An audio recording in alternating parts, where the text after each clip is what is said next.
Holy crap. How long has it been, Tim, since you recorded the last one of these? How long has it been? What does the property say on this video? My God, it's been over 4 years since I recorded this. June 20th, 2022 was when I recorded this particular part. Welcome back, everyone, to some more Let's Play Dungeon Hack. Good God. What were we doing?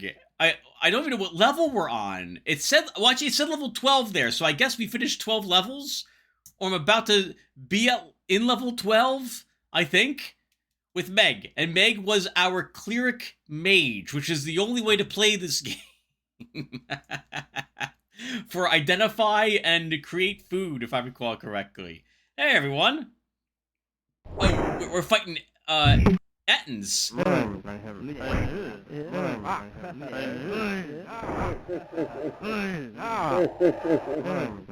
Oh, great. Great. This is great. the passive sound effect they make sounds like my family at Thanksgiving. Okay, all right, everyone. So, hello. So, let's take a look at this together. What are we doing here? Okay. Oh, right. Okay, so we're using... Right, okay.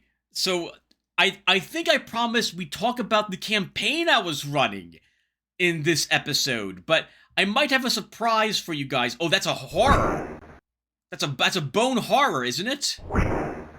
That was a Dragonlance monster. We don't even get to see what it is yet. My goodness. Wow, this is, the Attons aren't so bad. That creature's pretty bad, though. Thankfully, Vampiric Touch looks like it still hurts it. Alright, so, we're probably going to skip the talking about the campaign in this video, and we'll talk about it in the next one, as I'm hoping to get Christian to record the next video with me, and he can talk about the campaign along with me. This way, we're both, we can both regale you with what occurred during the 5 years of COVID that we played the game for. Right, last time I uploaded this, I think COVID was actually happening. We were still in lockdowns. My goodness, today is August 2nd, 2026. Good God. And we're casting Vampiric Touches because that just constantly gives us more hit points. So, like, our max hit points continue to go up. Or rather, the phantom hit points continue to go up whenever we smack someone with that. And it's far easier for me to smack someone with that than it is for me to use, like, a fireball. Or no, right. We can cast fireballs, what have you. I just have to keep the mage book, the spell selection active. Is that right? No! Mage spells, we also can't have any armor equipped to cast mage spells. But we can't have it equipped after we cast it. So our hand is vampirically touched. And now we can put the armor back on. That's so weird that it works this way. This seems like a loophole to me.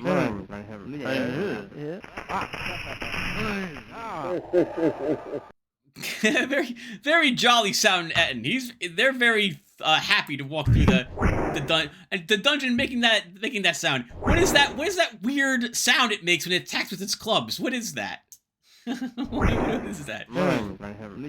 So, I suppose we have to preface this with if you're new to the channel, because it's been 4 years since we last played this game together, and maybe you never saw this in the upload queue.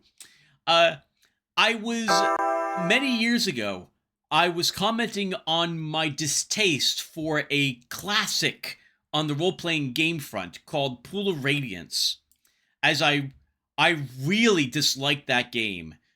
Oh wow, lots of coins. Oh right, we're trying to bring back treasure, which is why we want some of the coins. And the silver coins heal us, the gold coins full heal us and give us food. I can't remember. But we need a vending machine to know for sure. I mean, we don't need the full plate mail. We have Foo's armor. Foo's armor is the best plate mail. Chain mail. We don't want plate mail. Right. So, and then I mentioned how I didn't like Dungeon Hack was also pretty bad. And I remember not liking the Eye of the Beholder series so much either, because of how gamey these things felt. And a few of my viewers disagreed with me, and they like these games. And that's fair. They're perfectly allowed to like the games. And so I decided, you know what? I'm going to fire up Dungeon Hack, because I have it. And I'll see, what is it like, actually? Is it as I remember it being? And it is. It is 100% like I remember it being. It is... I mean, it is not a Dungeons & Dragon campaign. It is an Eye of the Beholder-ish type roguelike game. But in retrospect, and I think I mentioned this probably in the last video, I mean, it's been like 2 years since I uploaded the last video. It was, I think, the first roguelike game I played back then. I hadn't played actual Rogue, and I hadn't played like NetHack or anything of that sort. Even though they were available to me at this time. And I think there was like a Commodore equivalent, though I can't remember the name of it at the moment. I remember this layout. Yep, so teleported, so it's just, where is the stairs down? And teleporters always make me nervous in this game, because we could end up teleporting and there could be something absolutely deadly on the other side of the teleport that immediately hits us and we're dead. I'll give the game this as well. It keeps you on your toes. You never know for sure if you're going to live or die in this one. Alright then, Tim. Well, hello viewers. It's been 4 years. What can we talk about? I guess we're not going to talk about the campaign particulars, but I'll talk about the campaign in a meta sense. That sounds a lot like the Bone Nagas. I guess I should be glad we're not fighting them. I'm looking to see if I have anything that protects me from, like, level drain, I think, or something of the sort, and we don't have anything like that. Thankfully, nothing killed us, though. We have unknown bracers, but they're probably not better than our gloves. So,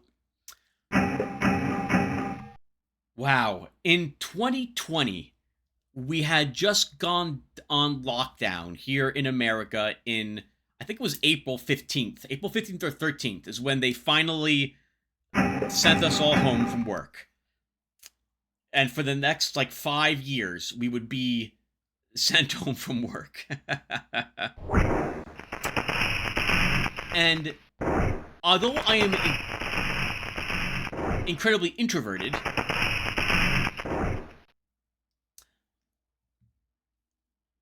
I still wanted to keep in contact with people and keep morale up as well. No one else from work, however, plays Dungeons & Dragons. And so, but my brothers, it occurred to me, had been sent home too. Is that true? Well, some of them were.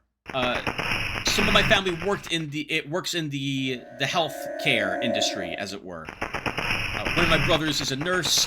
My father was an X-ray tech at the time, before he retired about 3 years ago. And so I figured, hey, you know what would be fun?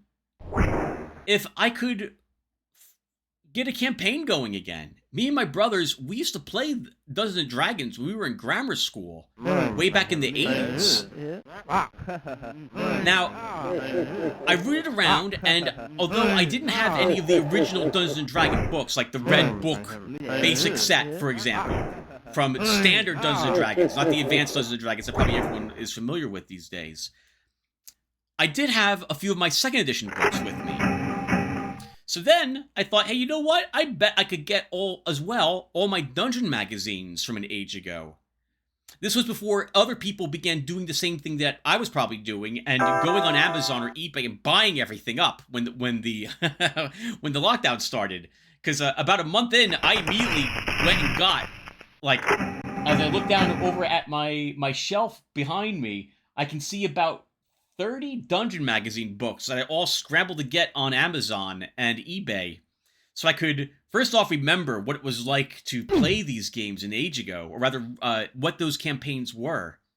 And also to dust off my skills and begin rewriting a whole campaign from the ground up.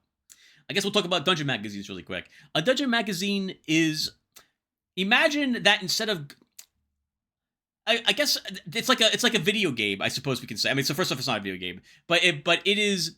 They're smallish campaigns that were made by either writers in the industry or fans who would submit their entries to this TSR bi-monthly produced magazine, and it would be completely random what the company would produce. So you could get like each Dungeon magazine would have 3 to 5 modules in them. Maybe sometimes like there'd also be a small side trek, is what they called it. A small, like, singular encounter. Like a random encounter that would be all written up for you. And you might have stuff that took place in, like, the Champions universe setting for, like, superheroes. Spelljammer. Normal standard Dungeons & Dragons, like Forgotten Realms or what have you. And when the magazines had first been released, we were moving from, I think, 1st edition to 2nd edition. Way back then. The first Dungeon Magazine book I ever purchased was magazine 13. I don't remember what these things do. I think they have lots of attacks. So I think we're in danger of just getting like a bunch of damage thrown our way immediately. But I can't remember if they have any like level drain or something, which is why we're being very cautious.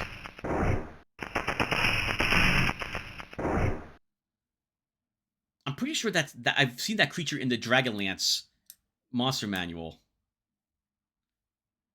Anyway, I'm getting distracted. Or rather, I'm getting distracted by the creatures in the game that is distracting me from talking about the Dungeon Magazine, which is something I'm doing to fill the air with my voice while we're running around this. Was this cold spell also ended? Are we casting another one? You better believe it. Oh, right, because cold spells can be nasty if you get hit by a cone of cold spell. We definitely want some resist up for that. And we gotta go all the way back to that teleporter, Tim. The first Dungeon magazine I purchased was at a B. Dalton's bookstore, and it was issue 13. And it turns out, like, my memory of it, when I reread the adventures in it, is that it was one of the better magazines I had picked up, because I liked every single adventure that was in it. And it still holds up to this day. I still love it. It has the image of I don't have the book, the magazine in front of me, but I remember it. It has a picture of, like, Tyrannosaurus Rex crashing into a tavern in some sort of medieval setting, as dinosaurs were what the Hive was summoning to terrorize, or amongst the creatures it was summoning, to terrorize this one city before they made their attempt to overthrow it. That was a high-level campaign. Never played it with my brothers, but I know my brothers did borrow and read my books. I think, that was also the Ruins of Lotaeri? Or in that one? And there was an auction in that one. This, a nice, like, not combat adventure in that one, too. My goodness, how do I remember this crap? Because I spent a lot of time reading when I was a kid. We didn't have video games to play endlessly back then. We had to go outside and run around in the dirt. Hold on, we're taking hits. I like to kill it and not let it go back into the teleporter. Okay, so they do decent damage. But we still have our vampirism in effect because our hit points are blue. Alright, right. So I picked all of them up, and I hand wrote the first of the... Hand wrote? I don't know, that's probably the wrong way of describing it. I created the first dungeon for them. I couldn't find one in any of the dungeon magazines that I wanted to run. And it occurred to me as well for the dungeon magazines that I was probably going to spend a huge amount of time filling in a ton of things in these magazines, in what was written in those. I didn't even describe what they were, perhaps. So once again, dungeon magazines, they're a bunch of singular modules. Sometimes you get a sequel to one that they had written earlier as well. But it's not like, for say, it's like a smaller version of, say, the Ruins of Undermountain, for example, if you're familiar with that game module. Or, what was it called now? I can't remember. Let's move on. No one cares, Tim. uh, so I wrote the first adventure, and then I focused in on a second to make into a 2-month-long adventure that we would play. The intent of the campaign, and what we all talked about at first, was to play once a month for several hours during that month. I'm sorry, several hours during that session. So maybe like every month we play for 3 hours, 3 or 4 hours together. It would turn out that this never happened. When we got together to play the campaign, we started playing every month for the first probably 10 months.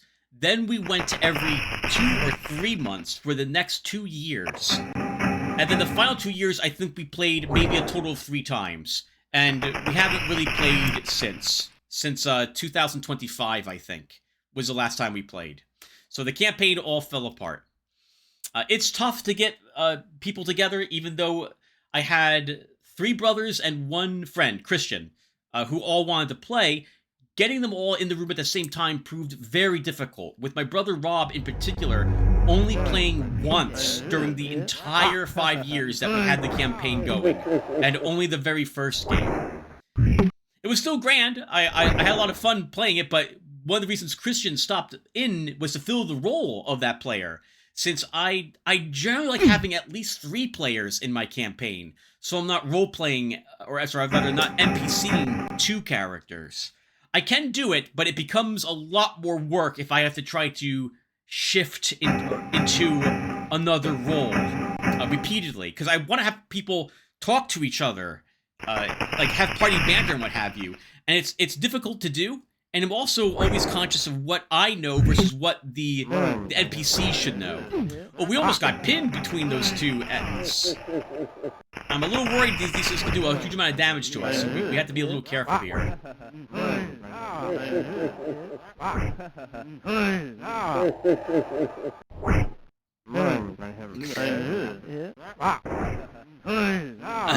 like that we still hear the Ettins babble as after they're dead, we still hear them. Oh, that sounded like a magic missile to me. What was that? All right, we gotta be a little careful. That was a new sound, and it definitely didn't come from these things.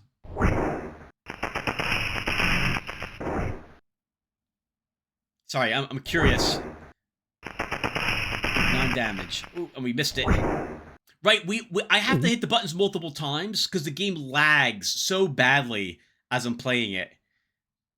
When a creature begins its attack, it like pauses the game briefly. So I have to move twice instead of once backward to avoid its attacks. It's not like Legends of Grimrock, where everything is very, very good. Like, it feels good. This is more of eye of the beholder. Oh! That was a black pudding, wasn't it? Or a black ooze. I'm pretty sure that's what it is. It's either a black ooze or it's a shapeshifter. Okay, I want to chase after this. Alright, that's the healing vending machine that we can put coins in.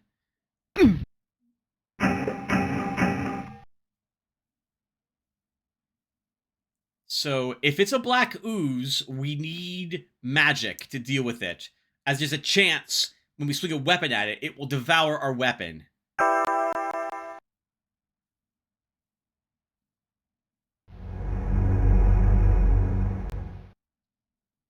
Right, what am I doing? Are we going to ignore it? Oh, maybe I'm just going to ignore it. If I don't have to kill it, I guess we can just leave it there. It's the boss of this level.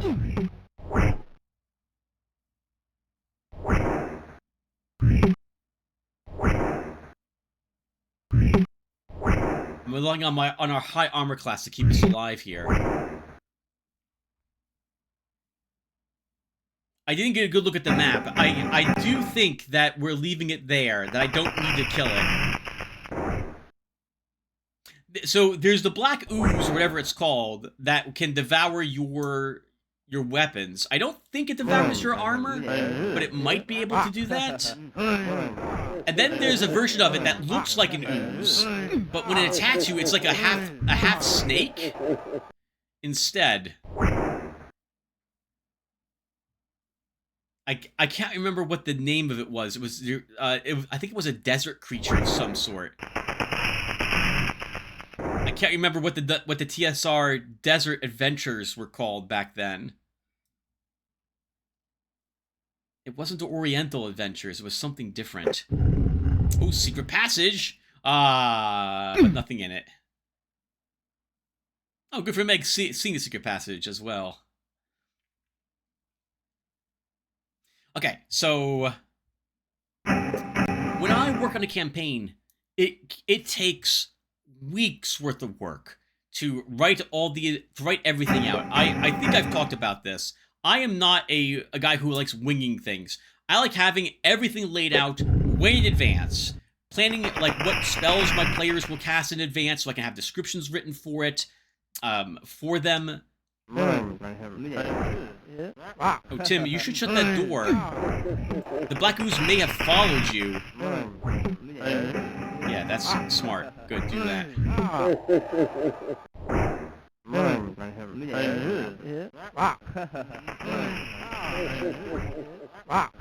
I like having big flourishy-like descriptions. I like having all the maps ready to go, and I like having what effectively amounts to several hours worth of role-playing, all catered for way in advance.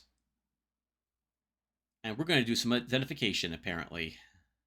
What have we got? Magic Helm +3. All right, we'll leave behind our Helmet of Underwater action for more armor. What does that bring us to? -8, I think, is our armor class. Good for Meg. She is going to be indestructible. Or untouchable. Level down. Okay. I'm avoiding the ooze, is what I'm doing. Do we rest here? I think we kill this creature first.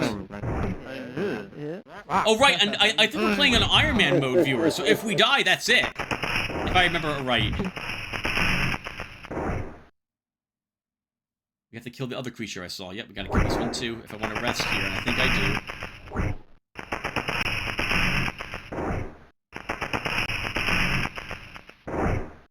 I can't remember if there's any sort of set bonus for wearing all of a particular gear in this game. Oh, we're looking for illusionary walls. I forgot those were even on. Okay. I was taking a chance that the way down wasn't up there, and it's not. We'll still explore a little more. I'm guessing I want to use keys because... Oh, right! We have keys persist through multiple levels, so we might need... We might need a key that's somewhere up here. And I'd rather not come back up here to get it again. So keys left through levels means that a key on level 2 might be used at like level 5. So we practically need to full explore this every dungeon level. And we're getting lots of respawns. You cannot disable those. Which is good for our experience points. And it's good we have incredible gear to deal with them. But it is a bit annoying that there's this popping back into existence. Literally right behind us sometimes. Whatever armor that is, we won't need it, Tim. You just don't care.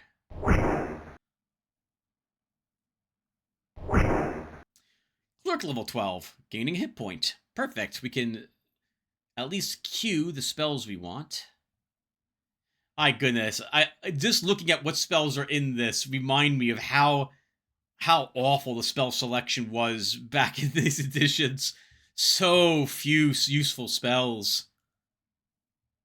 I've had a lot of fun working on homebrew spells for the Dungeons & Dragons that I've created. In case you guys don't remember, because it's been years since we talked about this. I think in like the second or third video for this series, I took what I liked about second edition and then came up with my own rules for it. And it sounds as if whatever edition is currently out there uses a great deal of has a great deal of similarity to the things I've done, like stats improving. Spells are mana based, not slot based. I gave lots of there's weapon proficiencies to give you unique abilities and battle shouts to help your characters out so that your melee characters do more than just run around and swing at things. It's been grand. My players have liked all the changes so far that I've done. They've greatly enjoyed it, and I say that I'm very happy for the feedback that they've given. Something that is also very helpful is when it comes to spells, or even something that I do with homebrew, is getting the opinions and criticisms of my players. That sucks. We missed both of those, and we got hit for 23. Oh, we're dying. We're dying. We're out of vampirism. We're running away. We're not hitting this creature. This was the champion of bone horrors.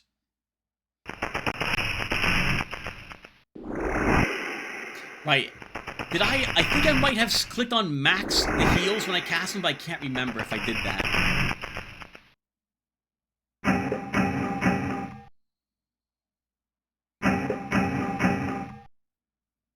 Okay, it moved away. +1 to everything with Bless. If I recall, that's what that does.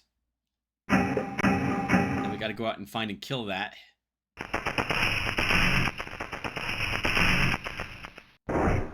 Good hit, Tim. 18 damage. Wow, this one's strong. Oof. Finally.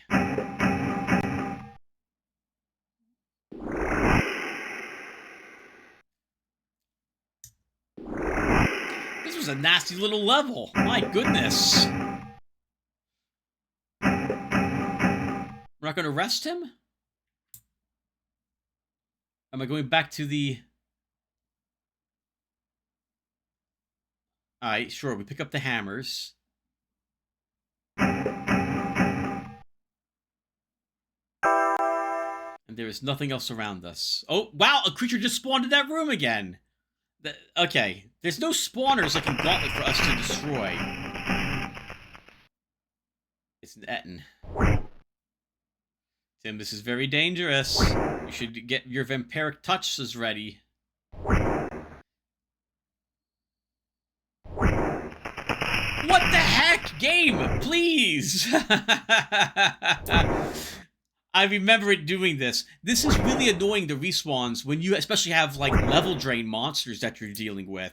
Or the Zill, I think is what... And it spawned another one in this room. Or the Zill. Hey everyone, Oh. Normally I wouldn't interrupt the video, but I'm totally doing it here. This room is a nightmare. It consistently spawns creatures in it. This is so stupid. I have to kill so many Ettins and undead beasts, whatever these things are called. This is ridiculous. Look, it just literally spawned one right in the same freaking room as me. What the heck, game? Wow, it's just endlessly spawning them in that room, over and over, directly in front of me. Awful. Just awful. Awful game design. I was willing to forgive... I thought the spawning only happened outside your line of sight. I guess the game thinks it's fine to do this because it's as if it's coming through this teleporter. But it's not. The game's just spawning it right in that room. It just spawned a second. It just spawned another one. Man, What is going on? Did another one just appear on the map It right did. now? Yes, it did. Yes. Oh my god. This is terrible. Terrible. Absolutely terrible. Awful Can you game. imagine if these things were like living mucks or some other absolutely nightmarish creature that it just kept spawning in that room over Living and over muck, again? that's what it's called. I guess arguably I don't have to kill them. I can just try to evade them and ignore the room and seal it. But I will have to go. I need to explore every inch of this dungeon in case I missed a key. So we got to go back on to this area to do that. So I think that's this teleporter. So we're going to do that now. Anyway, sorry for interrupting. This is the first time I've actually talked during the game. I'm surprised what an awful decision that is to allow creatures to spawn in the same room. Man, that's really frustrating because some of these levels are just so long to get through, killing the same things over and over again. Like the level with those slug ogres and the Medusa. God, that took forever. An hour to get through that dungeon level. Holy crap. Alright, going back on silent again. Man, I don't remember talking at all in this. I mean, it has been 4 years. How about that? I suppose, I mean, as I mentioned earlier, I do not have fond memories of Dungeon Hack.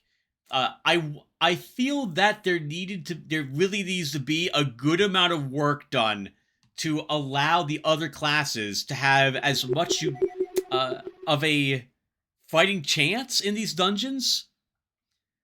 Like, you really should be. To be okay, they kept it as they kept it to the rule set of the second edition Dungeons and Dragons that was around at the time. Okay, so if you wanted Dungeons and Dragons second edition, this was an accurate way to get it effectively, right? Like, spellcasters can't wear armor. Warriors don't have any way to identify items that they possess. Only clerics can cast create food and water. All these things are accurate, but it doesn't make for a fun experience. It really means that only some classes really excel in this game, or even have a fighting chance in this game. Others don't have a prayer. There are of course options you can set, like don't let there be undead in any of these levels, so you don't want to deal with diseases. Again, everyone, it's totally not my mouse. The game is double selecting spells. It's really frustrating when this happens. I have to cancel the spell selection menu to bring back up the spells so I can select the spell without it automatically immediately clicking on something. This is why it just jumps, and sometimes you see me cast a spell I don't mean to, because the game's just saying, okay, like you're in the spell selection menu a lot. I'll just instantly cast whatever's highlighted here. And I wish it wouldn't do that. It's very frustrating. All right, back to the game again. I'm surprised I stuck with this and just didn't quit at this point in the game, to be honest. This was done literally for the love of the game, not for the... And by that, I mean, I started this. We're gonna finish it, and then I can maybe reminisce about what I actually think about the game. But I can tell you, this game does not get high marks for me. I would not recommend Dungeon Hack. I'd recommend any other of the roguelike games. That said,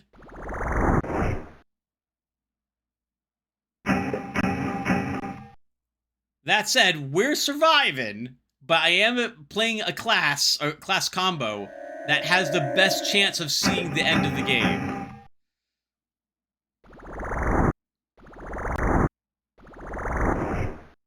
Okay, we killed it, and it dropped us an apple. We'll immediately eat the apple. How's that for magic treasure from the boss of a floor? F you, game. Seriously, what is with that? And we are indeed. It's good to hear me say that. So we're clearing this area out because we need to know if there's a key here.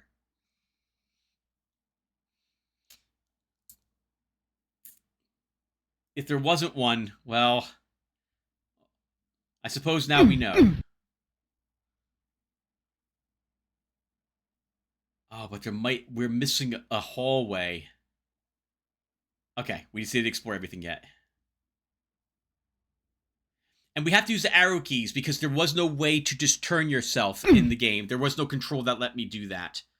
I might have been using some sort of special program to actually interact with the game, because you can't rebind keys to it.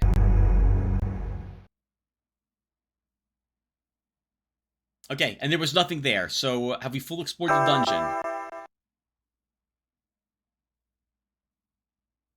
We have. Okay, yep, so back to the nightmare room we go.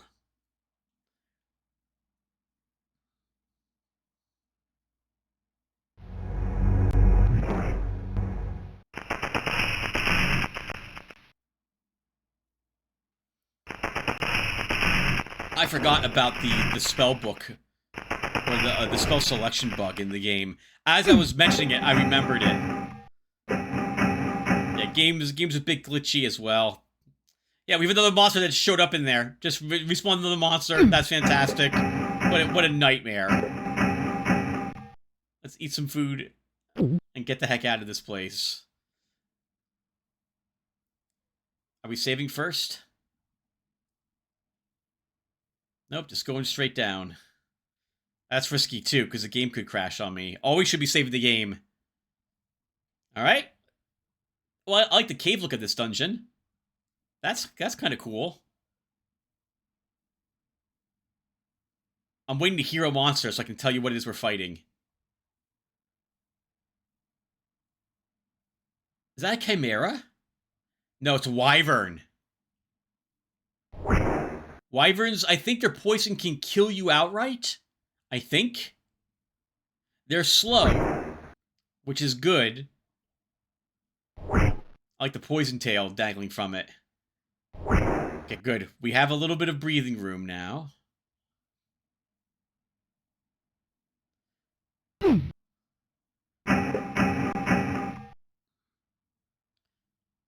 You know, the only other game I've seen... No, I've seen wyverns in both Pool of Radiance, because we got a random encounter once that was like... Oh, Nagas. Nagas, I think, can cast spells and have a poison effect on them. We'll take haste.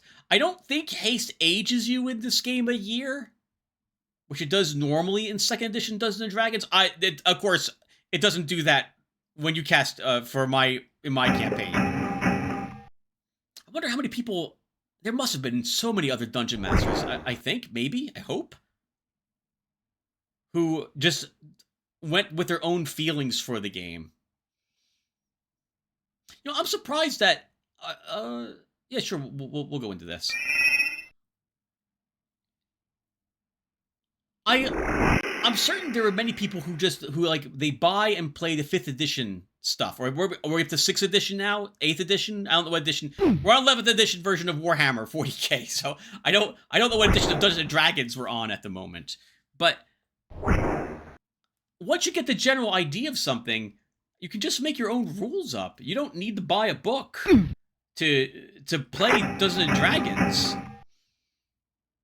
I bought all those dungeon magazines to remember what it was like, but not because I necessarily needed them to play the game at all. I guess having some structure is good. Having the charts and what have you is also good. I've heard that Dungeons & Dragons has gotten a bit more expensive these days, but that seems a bit... I guess you would consider that the case. If you are buying all the stuff, our parents bought us all the book editions when we were young. So we had the red, it was the red box, the blue box, the teal box. It was like a light greenish color. There was that right? What was it? It was levels 1 through 3 was the red, 4 through, was it 6? Was the blue one? Then it was the black box, which was like 9 through 13. Then it was the green or teal one. That got you to like level 20-ish or so. And then it was the immortal one, the gold box, which I also had. That's when your characters were like demigods or what have you, and you earned like power points. Everything was PPs there, if I recall correctly. Your worshippers determined how much power you had. It's been so long since I've even seen that. I remember it had a really strange creature. One of the first monsters I saw was this... It was a very Cthulhu-esque thing, with all these long necks and mouths at the end of it. I think it began with a P, the name of it, but I can't recall it at the moment. My God, so long ago. Oh, that brief sound? That was... Yeah, that's the wings of it flapping as it's moving. I don't... I feel like spiders are crawling all over my body. Alright, so there's some sort of magic effect happening there. And we have respawns behind us already.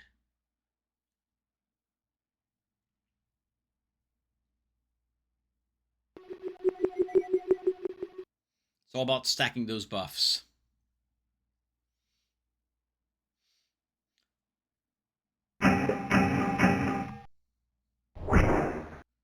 Yeah, I don't remember. I don't remember, and I don't want to. I don't want to know if it can kill. Actually, if it can't kill me in one hit, or if the poison hits me but I don't die, I wouldn't mind knowing that. But I'm pretty sure it's instant death if it touches you. I don't think we have underwater levels enabled, but I can't recall. So we're gonna keep that Helm of Underwater action with me. I'm always amazed when I hear previous Tim speak. Oh, Tim! This was in 2022. This was before I was diagnosed with leukemia. I went through chemotherapy. This was a year before that. Wow. So long ago. It feels like a different time for me. As a dungeon master, I guess we'll talk about some other random crap. I like knowing what my players are capable of and all of their stats and equipment at any time. So I have a in-depth character sheet for all of my players. It has everything. Ooh, that will... Alright, it missed us, thank God.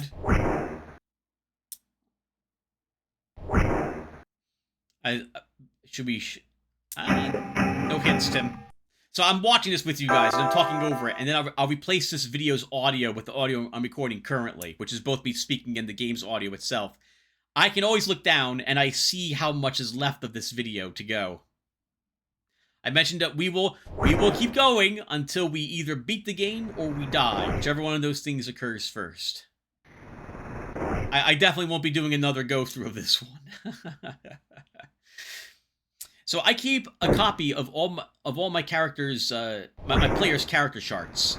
All the real numbers, whatever gear and equipment they have. If it's cursed or it doesn't do what they think it does. What it actually does is written there, along with what they think it does. It's a bit, it can be a bit aggravating, because my players do lose their character sheets. I've sent them copies, both digital and make sure that they have written it down. But, you know, real life happens, and so you can't always remember where things were. You lose something and you just have to put it together again. I'm super organized. So everything is stacked, labeled, put in certain places, so I always know where I can go and grab it.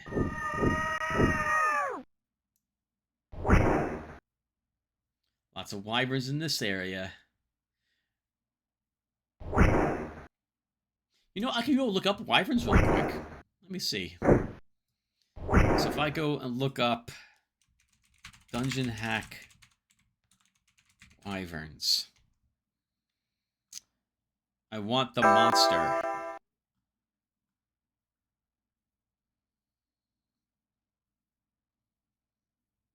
Okay, the poison on wyverns apparently is low. So I think it's still, I don't think it runs out though. I think it will slowly kill you over time. Maybe? But it looks like it's not going to one-hit kill me. I did not look it up at the time I was recording this though. I would have remembered, and I probably would have mentioned it on screen. Lots of keys. We have to open every door. We have to find every key because we don't know if they're needed down below.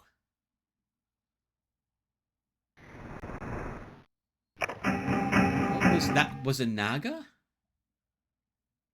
Yes, it was a Naga. There's two in that room. And these ones apparently don't cast spells. I've never used Naga. There's an illusionary wall on my left, said Meg. Oh, behind us! Were we being attacked the entire time? No, I didn't hear the wyverns screech. Oh, but there was one in that hallway. Based upon the way it's facing, it must have just spawned it.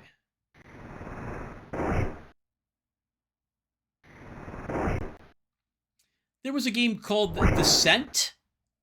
It was like a Hero's Quest type of board game.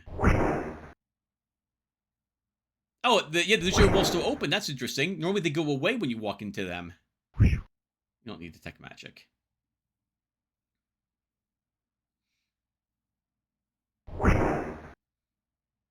I forgot what I was just talking about here.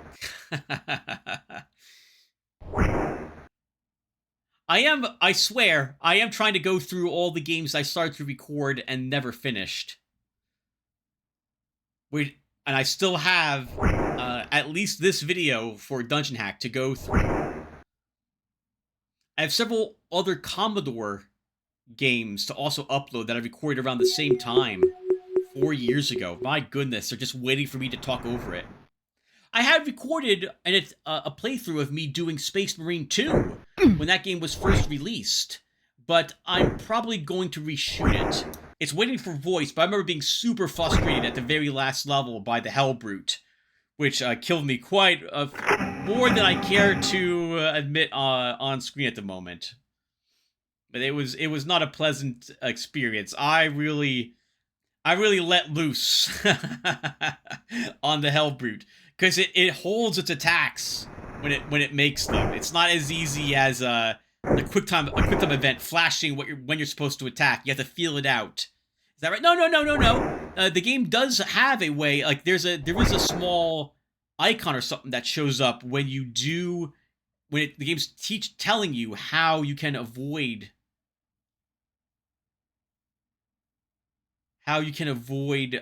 Being attacked. What have we got here? What is this? Wand of Curing. I think that's a hit. I think that's a heal. And create food and water. We should just cast that. Remember that you cannot cast any spells if you cannot cast cleric spells if you're not a cleric. Can't cast magic user spells if you're not a magic user. That would have gone allowing that to happen would have gone a long way to making this game feel a little better balanced between the classes.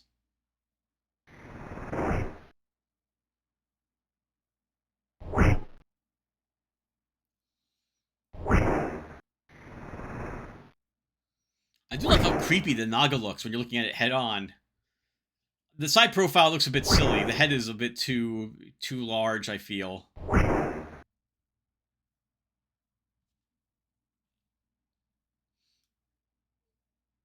Still looking for keys. We gotta search every inch of every dungeon level. We could have made this easier for me by disabling that, but this is how I used to play the game an age ago. Oh, Tim, you might have to double all the way back. I mean, we could just hope that we didn't miss anything. That something doubles back like a big loop. But very rarely does it loop. These are mostly Labyrinthine. Is that how you say it? How do I say that word? I can't pronounce it. I don't even know what I'm trying to say at the moment. These are more akin to mazes that do not loop onto each other. Oh, True Seeing let me see through the illusionary wall, I'm pretty sure.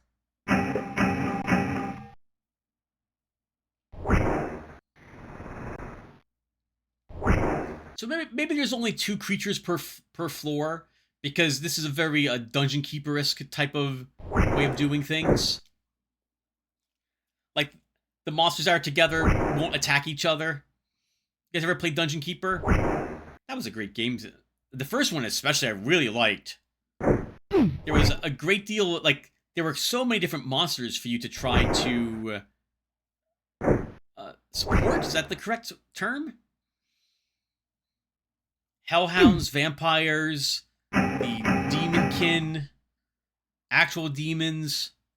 That was a great game. Plus, you could capture and torture the good guys to convert them to evil if you so desired. Second one was also good. I didn't dislike the second, but there was more of it in the first one. The first one felt a lot darker in terms of the theme of the game. And by darker, I mean you felt more evil. You felt more safe evil in the second one. You didn't really feel like that big of an evil guy, even though there was still torturing, I think, in the second one. I never did beat either of the game. I would always get to either of those games. I would always get to the same exact spot and then stop playing to play something else. I have quite a few games that are like it. I have Dungeons 3 and 4. I like Dungeons 3. I thought that was very good. I didn't beat that series either. I have War for the Overworld, and another game that's a Dungeon Keeper game. I should really sit down and play some of these games. So now that I think about it, I am going through games and trying ones that I picked up some time ago. I'm currently playing. I'm not recording it, but I might record it if you guys want to see it. What's it called? Let me move this out of the way. Scald Against the Black Priory, which reminds me of a Pool of Radiance game. I like it. It's difficult, but it feels good. Well, I guess there should be no but there. It's difficult and it's good. I just reached chapter 2 in the game. If you're familiar with it, I like the combat in that game is good. The leveling feels on par. If I had a complaint, it would be that the replayability is probably kind of low because that was dangerous, Tim. It doesn't like there is some randomness in the equipment you pick up, and there are random encounters, but the random encounters remind me quite a bit of the random encounters in the Helmafoos. Oh, there's no reason not to. Yeah, we'll immediately use it. I didn't see what that did for us.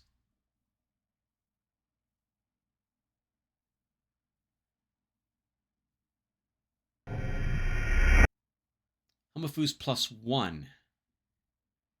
My armor class was still -8? It must have been, because we're dropping the +3 helmet on the ground. Oh, we're not. Okay. We are. Okay, we are dropping on the ground. Ooh, Star Sapphire. Hope we can bring that back with us. And some dust. That's either dust of appearance, disappearance, or it's identification dust. It'll have, I think, several uses with it, too. Ooh. I forgot. Monsters can strafe, Tim. That's why you move the way you do. We don't really need Hold Monster. It's too much of a pain to cast Hold Monster as a mage, because we have to take off our armor to cast it.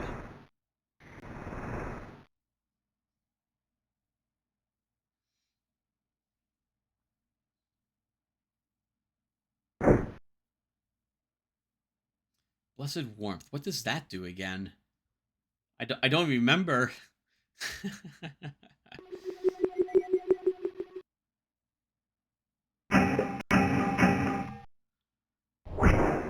I'm curious what the boss creature will be in this one.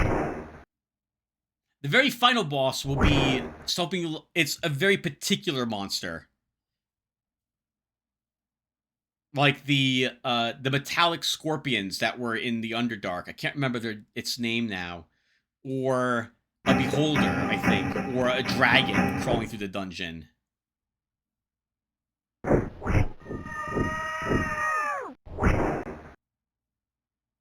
I was kind of lucky. He actually moved up.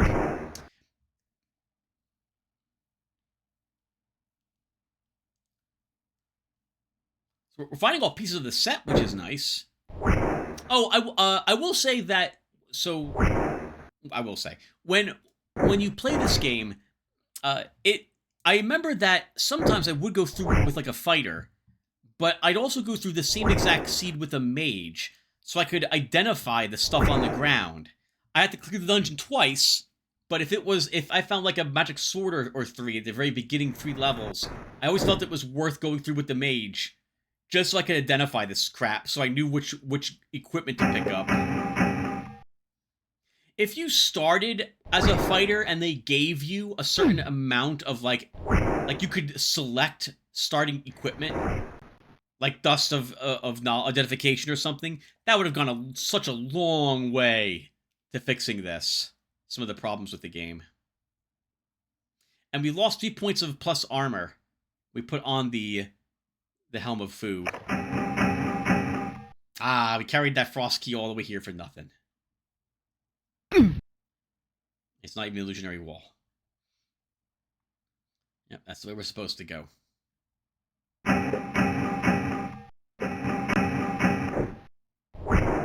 In the game I was just talking about, Skull, I'm actually drawing a map of the sewer system so I can navigate around that place a little easier. The gameplay is all from the isometric view, though. There is none of what we're seeing here in that game when I mentioned Pool of Radiance.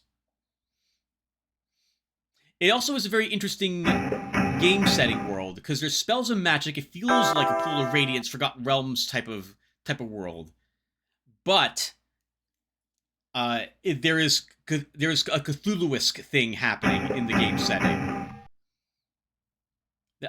There's no guns, or at least not yet, from what I've seen. Archers use bows, not. There's no riflemen or musketeers or the like. It feels like there probably should be, given some of what else I've seen in the game, but no, there is not. But I like it. It's very dark. It's a twisted story. And I like that crap.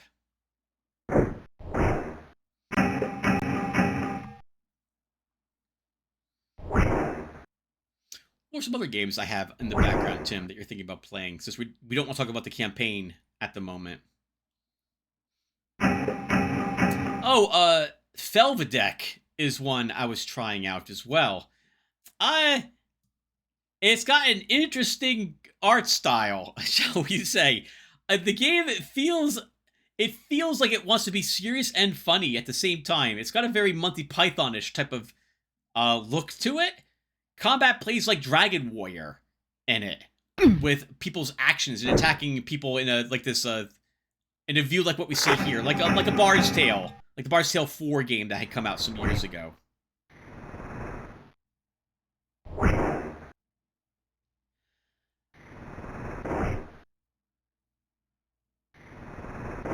Good job, Meg. I guess we'll cast it.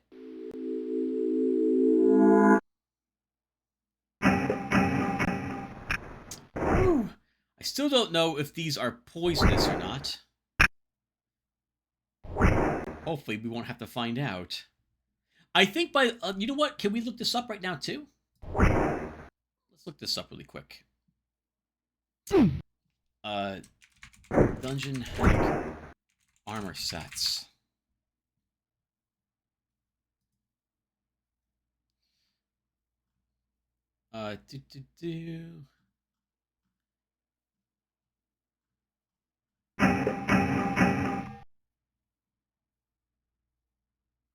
So there's the chain armor of Foos, the helm of Foos, the mace of Foos, and the symbol of Foos.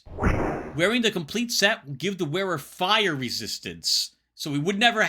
if I hadn't looked it up right now, I would have no way of knowing what's going on. So I think we have the entire set equipped at the moment. So we've picked up fire resistance, so we take less damage from fire.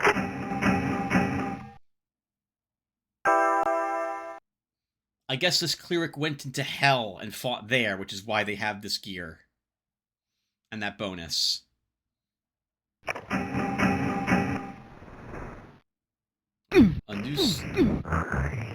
new sound.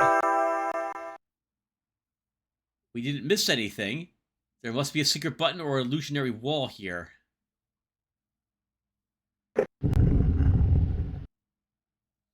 I immediately run away because I don't want to be attacked by something. We don't care about a cloak. Hold monster mage scroll. I guess we'll scribe it. Oh no, okay, we'll use it. No, we won't. I can't see what's behind it clearly.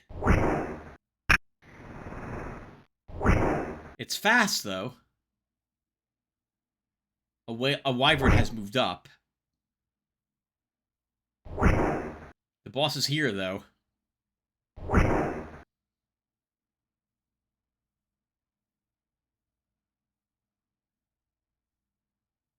No, don't want to cast anything. What's up ahead? I don't remember what that is, but that looks pretty ugly. It's ugly. It's got some... It sounds like someone's making that sound. Like someone's going... We can hurt it with our throwing weapons. Our mace can hurt it, too. We have to kill it, whatever this is. This feels like a demon from, like, the early Heroes Quest or King's Quest series. Uh-oh. We're running out of room to maneuver.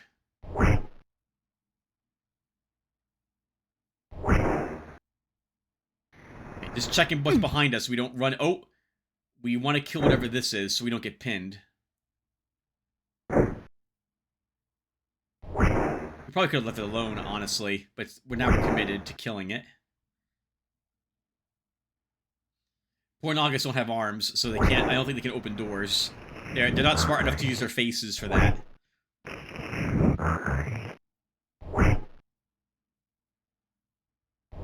You better drop something good, whatever you are.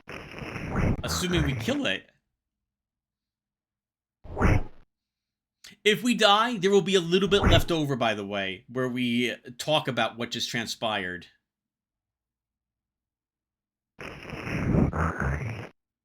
Man, it's taking us the entire length of the dungeon to kill this thing. Oh, it's invisible too. Wow. We get some armor that we don't care about. Wow, it was invisible, so we only would have seen it when it attacked us. Wow. Thank goodness for True Sight being active that whole time. Alright guys, well it goes without saying that I do manage to beat this level. And that will do it for this episode. I can't believe we actually recorded another one, Tim. Good for you. We will record the next one when I can get Chris over to sit with me and we'll talk together about things. So, at that point, we'll get the next video recorded.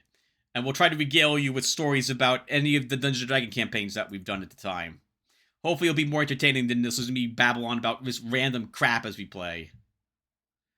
So we're probably doing a bunch of the preparation for the next level. I can tell you right now, there's like another minute and a half that goes by. Nothing will happen. So I'm going to shut up, let the rest of this play on its own, and then cut the recording in its totality when it ends. So thank you guys for watching, and maybe 2 years from now, we'll record the next one of these. And I will talk to you guys then. Take care, everyone. Once again, the rest of this will just play. It's got about another minute of me just casting spells.